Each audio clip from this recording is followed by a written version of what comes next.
Another reason why this is not couples gold, if Robert Downey Jr. relapses, it's her fault. It's her fault. This is why it drives me crazy with this narrative. And go see my last video if you want to see more context. Should it not be a compliment to ever call your wife your primary caregiver the way he did at the Golden Globes?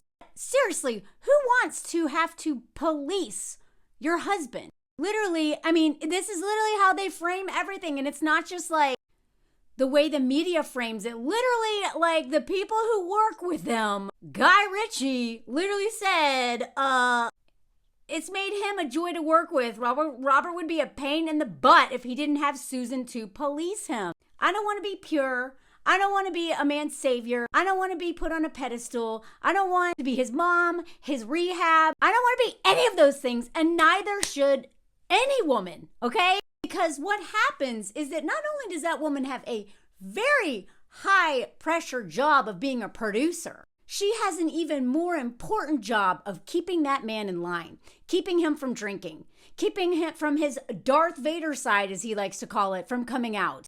She is literally parenting this man, policing this man. She's his handler, his wrangler. And I'm sorry, but that guy, he is in Hollywood, an industry. And I say this as somebody who worked in the industry for quite a while. And, you know, I started off as a PA, a production assistant. And the way that you have to treat these stars like the little babies, you know what I mean? Like, and then I actually was, you know, the talent for a National Geographic show. And I was also on Dr. Oz once. I did a whole video on that. I hate that dude. But, okay, I can't find the photo of that, but I'll link the video. But this is me, you know, in like the talent chair on the National Geographic show. And one of the things that was so weird is like, they wouldn't even let me throw a piece of trash away. I'd just be like walking around. They'd be like, the trash is right there. You know what I mean? But that's how PAs are trained. It made me so uncomfortable how they treated me like, and I get it.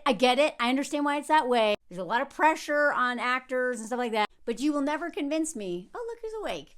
You will never convince me that Hollywood does not, it's set up to make people like narcissists, right? You have to do so much work on yourself to not be taken over by your ego. Because the thing about the ego is if you're doing really bad, your ego will destroy you. And if you're doing really well, and you get all these people being like, wow, you're so amazing. Oh my God, you're like literally play a literal superhero. You know, you're right? Like the way they treat you in that industry and also just let you get away with anything. It is so bad for addicts. That's why there's so many of them in the industry. So many of them come from so much trauma that they have never dealt with. It's also the same in the comedy world. That's why I would never date comedians. I have a handful of male comedians who are like, not like unhealed, terrifying men, but there's very few of them. And so you take a man like that, you put him in, I mean, he grew up in that world, right? His dad was like giving him like when he was a kid. He grew up in that world. He got to fail again and again and again and again and go to like jail and stuff. He got arrested so many times. Like that man has got given so many chances, okay? And everybody loves a redemption story, right? But the only people who ever get redemption are usually white men. White women sometimes too, but it's usually white men. They just get to keep messing up over and over and over and over and over and over and over again. And Hollywood's like, oh, but he's changed. And so everyone's just like, oh my God, Robert, right? And yet it all hinges on her, right? That man has never been single. He has always been with a woman who has been his crutch, right? Sarah Jessica Parker, and then the woman after her. And he's, you know, slept with, like, cheated. And by the way, I'm doing a whole video about just how awful that man talks about women. But whatever, for some reason, we just have this amnesia and just keep being like, yay, Robert, he helps people. Yeah, you know who he helped? Other addict men who have treated their wives awful. Sandra Bullock's husband, dude is awful. And Robert Downey Jr. was like, hey man, I know what it's like. I can help you. I mean, you know, and then Robert Downey Jr., his saving grace was Mel Gibson. You know who Mel Gibson's also trying to rehabilitate right now? Shia LaBeouf, like that abuser. Like these men, I love redemption, okay? But not at the expense of women. Not at the expense of anybody that these people have power over. And Robert, the way they frame that couple is that she is keeping him together. So you know what that means? That means this woman can never get sick. She can never, like, what happens if something happens to her? First of all, right? What if something happens? What if she gets cancer? Because that happens all the time when you are managing a man and his kids and your own career. That's how women die of like autoimmune diseases all the time. You know, we get sick because of these men. So she can't get sick. And even if she gets sick, she'll probably still be working full time and taking care of that man. I know a woman who got cancer. That was the first time her husband would actually parent his own kids, and he still didn't do enough. Literally, she's fighting for her life, and he still will barely show up. So his wife can't get sick, and none of the things that would happen to her. But do you know how hard it is to leave a man when you know that he might die if you do? I mean, he probably won't, right? He'll just find another woman to enable him and mother him and be his primary caregiver and literally just do everything for him. That pressure to take care of a man is why so many women are stuck in relationships that exhaust them and that are also even abusive sometimes. That was the main thing that kept me with my abuser. I had all the reasons in the world to leave this man. He was violent.